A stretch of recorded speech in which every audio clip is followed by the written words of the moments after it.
क्या हाल है आपका? उम्मीद है आप ठीक होंगे। चलो तो कहानी शुरू करते हैं।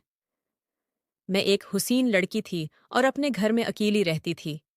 एक दिन वो 16 साला लड़का मेरे पास आया और मुझसे ऐसी ख्वाहिश की जिसे सुनकर मेरी जान निकल गई। वो छोटा सा बच्चा इतनी बेबाकी से ये ख्वाहिश जाहिर करेगा, मैंने कभी सोचा नहीं था। पर मैं क्या करती, मैं हुसीन थी। पैसा मेरी ज़रूरत था। मैंने सोचा वो 16 साला बच्चा मेरा क्या बिगाड़ लेगा, ज़्यादा से ज़्यादा 5-7 मंथ ही टिक सकेगा। फिर मेरा तो दोनों तरफ से फ़ायदा था। यही सोचकर उसकी बात मान ली कि वो अपनी ख्वाहिश पूरी कर ले। लेकिन जिसे मैंने बुच समझकर इजाज़त दी थी, इसने तो पूरी रात ही। ये कहानी बहुत खा होने वाली है, चलो तो शुरू करते हैं। मेरी उम्र 30 साल थी, लेकिन मैं अपनी उम्र से कहीं ज़्यादा छोटी लगती थी। मुझे पैसों की बहुत ज़्यादा तलब रहती, लेकिन कोई तरीका समझ ना आता, क्योंकि मेरा शवहर बीमार रहता था। एक दिन मैं घर में अकेली थी और बनादुबटे ही काम कर रही थी, जब एक 16 साल का लड़का हमारे घर में आया।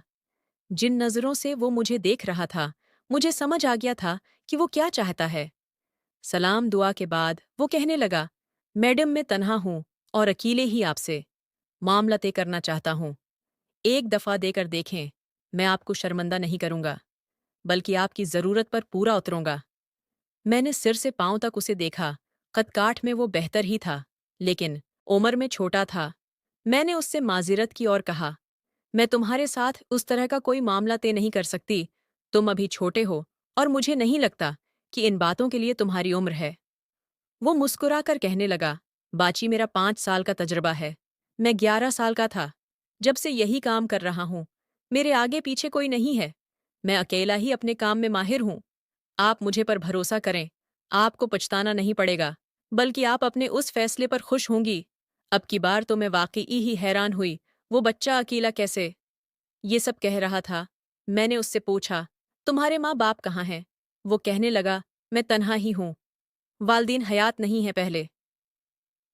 प्यारे दोस्तों, ये कहानी आपको कैसी लग रही है?